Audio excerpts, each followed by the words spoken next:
What's going on? Hello, everybody. Chilling here with Mike. So all you can do is chill. What else you gonna do? All you can do. All you can try to do. So, we just watched my favorite movie of all time, Number one. RoboCop, 1987. And Mike's seen it before, but Mike needed a refresher. Right, but people have to understand. I could see it. This is like the first time I saw the movie, because even though I've seen it, I don't remember anything. Sometimes I don't. I really don't. I could watch a whole series. I saw Breaking Bad 3 times, and I couldn't tell you certain things that happened. I just have a memory like that. I'm like a young old-timers or dementia kind of patient. So this was like the first time that I've seen it, though. Well, yeah, in a way of speaking.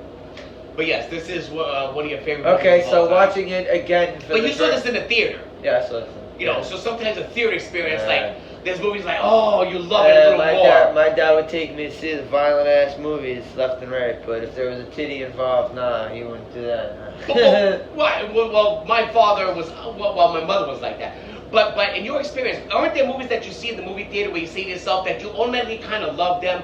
Like, didn't we see Varsity Blues together? Did you see Varsity Blues in the theater? Yeah, I love that saw movie. it together. But who's to say I would love it the same way if I saw it on VHS or DVD? But you've seen that movie more than once, and you know it. But the first time I saw it was... I know you can actually recite lines from that movie. 100% Varsity Blues. But so that means you know the movie. I'm just saying, sometimes a movie theater experience, you kind of like will like it more than you would if you saw it on a 13-inch black and white. That's all I'm saying. For RoboCop, especially my dad taking me to see a movie that this friggin' extreme, this was not a light-hearted friggin' movie. Right, and you used to talk about how your father would take you to certain movies like Batman and RoboCop, and that was a great experience. Predator. Did your father love RoboCop the same way you did? He. Every time we would come out of an action movie, we both loved it. You guys were high-fiving each other. My dad would take me to a movie, and I'd ask him on our walk out of the theater. I'd be like, "Did you like the movie?" Fuck yeah! No. But a lot of his times, it was okay. It was okay. There was a lot of times he did that. But he really loved this one when you walked out. He said, "Oh, jeez." Well, let me ask you a question. When you and your father would go to see a movie, was it you the one who would always pick the movie? Well, we would have mutual agreements. There would be times he turned me down. He wouldn't take me to see Bloodsport. Or Steel Magnolias or something. No, he wouldn't take me to see Bloodsport. Really? Because it was violent? No. You know what his fucking excuse was? The fucking white man trying to be Bruce Lee. It's like, what? But he could actually fight, though. It's a little different. I'm just saying, like, why didn't he know Chuck? No, like, he knew there was there was other. All right, we're getting off. Okay, we're gonna get into RoboCop in 1 second. But when you and your father would go to see a movie, would you ever hide it? Would you ever hide it from your mother what movie you were gonna see? Have you ever hid it? You always tell her that you were gonna go. He'd be like, we're going to the movies. And we're gonna see what? Did you tell her? I don't know if he. I don't know. You don't have no idea, right? We went to go see like a PG movie. Anyway, it didn't matter because once these movies came out on VHS, and we loved them from seeing them in the theater, they were rentals.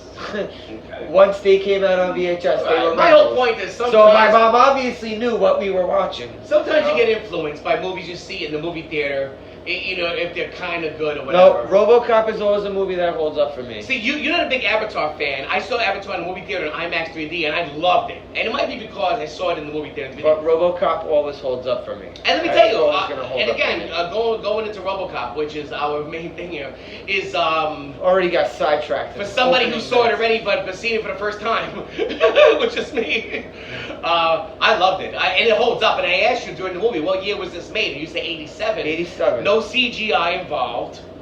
Not really, at least, you know. But everything now is a CGI jerk fest, but... And it really did a great job in it. You know, as far as everything goes, even the premise kind of fits today's day and age. You know, when you look at it, a lot of riots going on. The cops were going to go on strike. Oh, Jesus Christ. It's like, watching this is kind of... It's a movie from 1987 that kind of predicted the future. I kind of wish you would have a RoboCop. But it also kind of predicted the future. It's fucking insane. Right, and there's a lot of movies that predict the future. I mean, we don't have robot police officers out there on the street yet, not yet. I mean, some of the movies I've seen recently, we were on the stream with Moira Kitty, and we were watching that V for Vendetta. A lot of that has There's to so do many movies we've yeah, been there's a lot watching of movies lately that you that can have go to. this. Yeah, that kind of have that premise. You know. Even what we did the other day, The Island. Like, remember when Ewan McGregor and Scarlett Johansson are in the facility get together, close it. Well, You must maintain proximity from each other. right, you have to stay away from each other. There's so many movies that touch on modern day topics. But let's go more into RoboCop. Okay. RoboCop #1. Alex J. Murphy. Poor Alex Peter Murphy. Weller. Played by Peter Weller. Who you thought would go into superstardom after this, but pretty much didn't. No, he really didn't. I don't know if he was trying to, or whether he just thought the. He didn't come back for 3. He played RoboCop in 1 and 2, but he didn't come back for 3. He was like, the hell with that shit. He was like, all right, we already, you know. But I'm assuming that most people have already seen this movie. But we still have to talk about it, right? So he's on his first day in crime-ridden Detroit. Yeah, his very first day he was transferred. And the Detroit police are like basically the bitches of OCP, Omni Consumer Products. Right. Like if somebody, like Elon Musk started his own private security force with advanced, tech. They would work for the police would work for them. It's crazy. They give up all rights to OCP. So they want robot police forces out there on the street. Well, what about the first And time they there's a introduced? board meeting, Right. right? The Dick Jones. Dick Jones holds the board meeting. Which, by the way, this has a big cast of assholes in it. There's so many. Any movie you see so many this has all the assholes. There's a lot of well-known assholes in this movie. But yes, Dick Jones has a meeting to bring out the first robot cop. Ed 209. At 209. It was just like walking friggin' Gatling guns. Oh, it was like a walking tank. I mean, it was crazy. With all kind of firepower, and they decided in the board meeting to put it to the test. They used one of the board members. Hopefully, it wasn't an executive. They told him point the gun at Ed 209. See what he does. You know, that's an example. And but when I saw that, I said I wouldn't want to do that. And Ed 209 points Put the gun down. You have 20 seconds. 20 seconds to comply. He put the gun down. He throws the gun down. And then you now have 10 seconds to comply. Right, 15 seconds. And that's when he started going for the shutdown switch when nobody had the shutdown switch. Yeah. Then all of a sudden the guy is tomato sauce on the fucking... He unloaded quite a bit of bullets on this one guy. You would think he would know when he's dead. But so the old man is not happy. The old man of OCP, not Dick Jones. Yeah. The underling who and then decides to... And then the up-and-comer, Bob Morton, has an idea for his RoboCop program. Anybody who works in the executive world realizes there's always going to be some kind of executive that's going to cut your throat and want you to do bad. And he in says, this case, it happened. He says these particular things. He says, what did they do? They reassigned certain precincts. Well, that's what you were telling me. Due to risk factor, and they're automatic candidates for the RoboCop program. But I still didn't see in the movie where they actually said that he was a guinea pig for this program. He just happened to all the reassigned ones. So anyone who was up, I guess whoever dies first. And Murphy, or spoiler, he dies first day on the job. I mean, flatlined at least to the public. This fucked up, man. Like, do you think that this would happen? A corporation? Oh, 100%. I actually think that they probably have made cyborgs or robotic. I bet there's AI out there, robotic AI that we don't even know about. To be honest with you, I really do. Why wouldn't there be? You tell me they can make robots like that do those things even more advanced than a RoboCop cyborg or this Ed 201 or whatever it was. They can make that. I think that's going on now, but it'll remain to be seen. You know, maybe a hacker will take it over, like Anonymous or something. But well, in part 3, there's a hacker. Someone hacks Ed 209. that's the problem with these AI. There's always gonna be a hacker that can get A into little it. girl hacks Ed 209. A little girl, some kind of a little girl genius. But we got introduced to one of the biggest scumbag villains in movie history, Clarence Boddicker. They just did it. Is that the 70s guy? Red Foreman, 70s show guy? Kurtwood Smith, Red Foreman from that 70s show. Is Yes. the main bad? Well, one of them. You can't. Would you say there's a main bad guy in the movie? There's kind of 2 main bad guys in the movie. I would say the main. Well, you're right. Actually, there could be 3. I mean, well, like 2. Who I was guess 3? Bob No, Morton. I'm thinking Dick Jones, the guy who created RoboCop, and also Bob Morton is a bad guy, but he's not. Well, he's not on the exact side of the law. Bob Right. Morton. I guess he's not really a bad guy, but he didn't give a shit. He was a corporate bad guy, so to speak. He wasn't killing people, but he didn't give a shit who died. No, he didn't. Right. It was. His boy gets massacred right in front of him in the boardroom, and they're going down the elevator. So to Johnson. And he says This to is Johnson. how He says to Johnson, "That's life in the big city." Like, what kind of fucking dickhead are you? Pretty much saying this is our opportunity now. Like he wanted that. Fucking to happen. asshole. I thought that maybe he set that up like that at one point. Like, how did it even happen? But no, there's a lot of scumbag assholes in this movie. Even the one with the does he have the handlebar mustache? But all right, so Murphy and Lewis, his partner yeah. Lewis, played by Yeah, Nancy Allen. She's like the Judge Dredd of the Diane Lane character to Judge Dredd, so to speak, his partner. Or even in the second Dread, there was Right, there's always a partner on the side. Anderson. Was her name Anderson? The one who could The Carl Urban one. Oh yeah, a great movie by the way. But Mhm. they tracked down Clarence Boddicker and his gang. His gang of merry morons. Oh, they laugh like hyenas. Yeah. They love that. They love that car. The S something 6000 SUX. 6000 sucks. SUX. Oh, there's also a lot of great commercials in this movie. Oh yeah. Yeah. I'll buy that for $1. And the That's other the show they watch. and the other one with the Nukem, where it was like a battleship kind of game. The guy selling the friggin' hearts, the artificial hearts. Oh yeah. But yeah, so Murphy gets turned into after he gets destroyed. And They track down Clarence and his gang, and it's a big massacre. Poor Murphy, who was just trying to enforce law and order.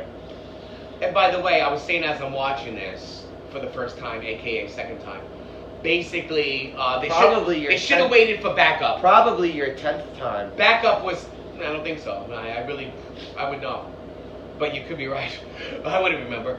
But they should have waited for the backup. 15 minutes for backup. They go into this facility. What was it, a steel mill? Or was it looked like something where Gotham City, where the Joker was made.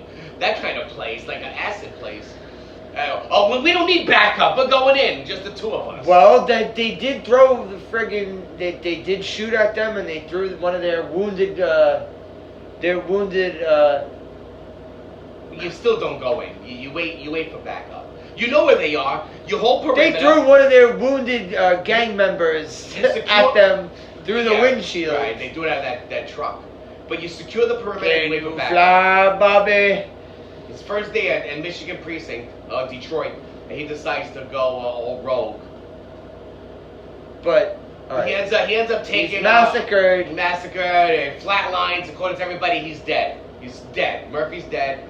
So then the underling of Dick Jones decides to make a RoboCop program. No, he's not an underling. He's a friggin' usurper. He's trying to usurp the throne. Oh, okay. He's trying to. Right, he's trying to take shit over. Game of Thrones style. It's my turn to rule.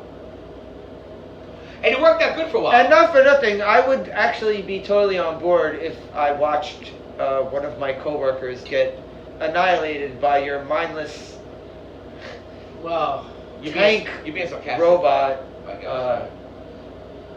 You're being sarcastic. You wouldn't be on board. If you watched one of your guys get massacred during a board meeting, That wasn't really massacred. I mean, he unloaded like about 100 rounds on him. exactly. Automatic rounds. Exactly. And then everybody was walking out of the meeting like, great meeting! It was crazy. No police. No, they weren't doing that. They were like, "Don't touch him." They were like, "Don't touch him." Yeah, but then they walked out like as if nothing Call going on. paramedic. Like they walked away before police got there to take questions. All right, well, that's because Bob Morton climbed in there and had his opportunity for his RoboCop program with poor Alex Murphy now as RoboCop. So RoboCop is put on patrol. He's put into OCP. He's put from OCP into the precinct. And I was very optimistic at that point. He was doing a great job, going around, stopping crimes. You know, store gets robbed. He's there. Had memories, a woman's about to get raped. He shoots between her legs. Oh, right in the dick. He gets that guy right in the dick. Boom. Which was a little crazy because when you look at that shot, he really came close to her like cooch, and he went right to the guy's balls or dick or whatever, and then he just took him out. But boom, that's what they get though. Oh, good thing. Oh, you're probably right. That's what it is. They try to rape a woman. You know what? I'm gonna take out your genitalia. I think it should work that way in real life. But anyway, that's you try to rape a woman. That could be a different story. You dismember them. You try to rape anybody. That's a good point. Maybe people will stop raping people then. One would think, but his reawakening is because he's having dreams of nowadays his in New York, massacre. you just get out for that. He's having reoccurring dreams of his massacre while he's offline, sitting in his chair. His memory was erased. RoboCop's memory was supposed to be erased, but he's having flashbacks of things that happened to him. Getting gunned down in the line of duty. Yeah, in the line of duty. Correct. Yeah. So that's getting his own little memories going on. And he goes on patrol on his own. And he just wants to go out for vengeance, pretty much. He's like a it's not for vengeance. A Charles Bronson. It's not for vengeance. It's for justice. For justice. Well, yeah. I guess it is justice. Justice and vengeance are two different things. Gotcha. Yeah. He was going out for justice.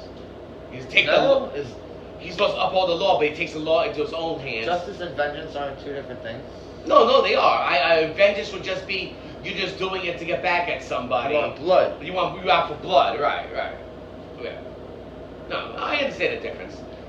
But he was going for justice, even though. Yeah. Even though he did massacre a lot of people. Yeah, he did. Because he destroyed that whole entire drug factory raid. Come on.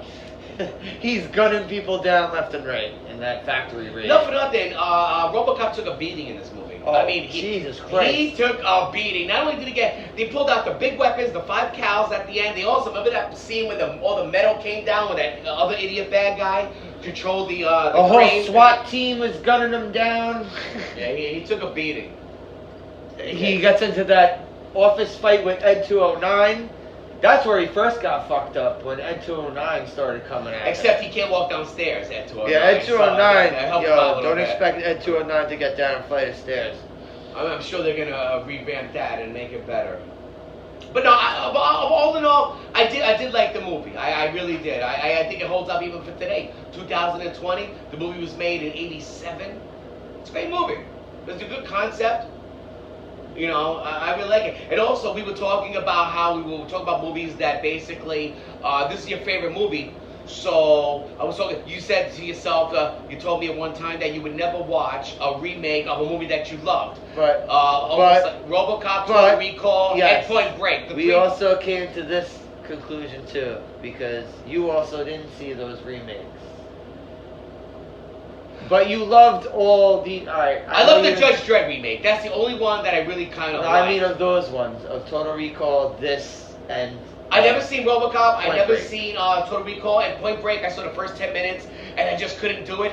But next time I will. So we decided to do this challenge to ourselves. A little challenge, but non-biased challenge. In other words, we're not gonna look at it like we already hate it. Next week we're gonna do, or whenever next time, we're gonna do. And it pains me to say this. The RoboCop reboot. I can't even say it. The RoboCop reboot. That's your directive 4. That is my RoboCop. Yeah. Reboot. I'm defying my directive 4 right here. I put a directive 4 on myself. I would never watch a reboot of a movie that I love. God it'd only be bad news. RoboCop. But then, if you like it, you like it. But if you don't like it, you appreciate the original even more. You know what I'm saying? And then we also threw down this other challenge. So, So you love Point Break. Love Point Break. Original. Love, Keanu, 100%. Patrick Swayze. Yeah. You say you love Total Recall. Original Who horror. doesn't? So, alright. I'm gonna do comparisons. And let me now. tell you with Total Recall, not only am I disappointed that there's a reboot, but I'm not even a big fan of Colin Farrell. But we're gonna Who's do, in that? So yeah, we're gonna I say we do the RoboCop one next. comparison challenges now. We'll do the comparison challenge, right? We'll do the comparison challenge, non-biased. If we like it, we're gonna say we like it. Yeah, the RoboCop reboot. But we could like a reboot, but not like it more than the original. We could just, but it's easy to say that we're gonna hate it because I'm already going into it thinking, wow, how good could it be? But we gotta see how it goes. Sometimes CGI and technology doesn't mean anything. Although I liked RoboCop 2, I did not love RoboCop 2. It kind of let me down compared to this one. RoboCop 3 was total fucking ass. I don't even know if I remember RoboCop 3. RoboCop 3 was garbage. I can't remember RoboCop 2 or 1 anyway, so what the hell am I talking about? Alright, well, do you give it a thumbs up? Oh, absolutely. Yeah, big thumbs up. Do you give RoboCop a thumbs up? Oh, big thumbs up. I give it 2 thumbs up. Right. If I wasn't holding my beer, I would give it 2 thumbs up. If my whole hand... Oh, we should give it... Our rating system should be beers. We give it a full beer up. I give it. There you go. That's our rating system right there. And if we don't like it, I promise you guys, we're gonna pour our beers right on the fucking floor. Well, if my whole on each other. If Watch. both my hands were made up of thumbs, I'd give it 10 thumbs up. But no, I liked it. I liked it. So we'll see. All right, what the budget was. Right. Compared to the box office. The budget. My prediction is the budget will be less than the box office. It should be. I mean, all right. So what would you say? 1987 budget for this one? I would say the budget would be. It has to be 20 million at least, right? I think we have to put a lot of millions into that. Go down a couple. Really? Numbers. Go down a couple numbers. 17 million. Couple numbers. 15. 14, 13? 13 million? That's all they go. Oh my god. That was the budget for this. $13 million. Damn. That's crazy. Wow. They did a good job with 13 million. That's like the what was the name of the guy that ran the A's who had the whole thing about the Moneyball? Yeah, that's like the Moneyball of movies. Right, guess the box office. I would say in 87, okay, money wasn't worth as much, even though the dollar's about to collapse anyway. But I would say that it made, at least it had to make 35 million. More? Okay, 55 million. Couple numbers down. 53. 53 million. Okay, so it's a success. 53.4. 13 million to 53. You're talking about pretty much like a 40 million or something like that. That's incredible. Huh? And that's only box office. That's not to mention the that money that it makes cost from rentals. 13 million to make in this. Isn't that That only crazy? cost 13 million to make? And we were talking about how good the effects looked, and the soundtrack and everything involved in it was pretty good. I mean, it was great. Wow. And not to mention the acting was very good. Like Peter Weller, like turning into the head and shit. Clarence Boddicker being a scumbag the whole time. Oh, he was so good as a scumbag. But yeah. RoboCop 1987. Mike gives it a thumbs up after watching it. I give it a full again beer for the first time. Full beer. All right. So unfortunately, next time. Yeah, it's not gonna be easy to watch the RoboCop reboot. Yeah. What year was that RoboCop reboot done anyway? Yeah. 2000 and what would you say? I don't remember. I don't even know who stars in it. I was like you. I refused to watch. Like if they did a Scarface reboot, I would almost like refuse to watch. Scarface was a reboot. Well, correct. But if they did a reboot of the 2014. 2014. Okay, so not really that old. Not really that old. You must have been sick to your stomach when you when you saw it was coming out. RoboCop 2014. All right. All right, guys. Myself through that garbage next time. All right. And you have to give it an honest review no matter what. Yeah, I will. I will. Okay. I will. I'll be open-minded. Have a good one, everybody. Your first time. Later.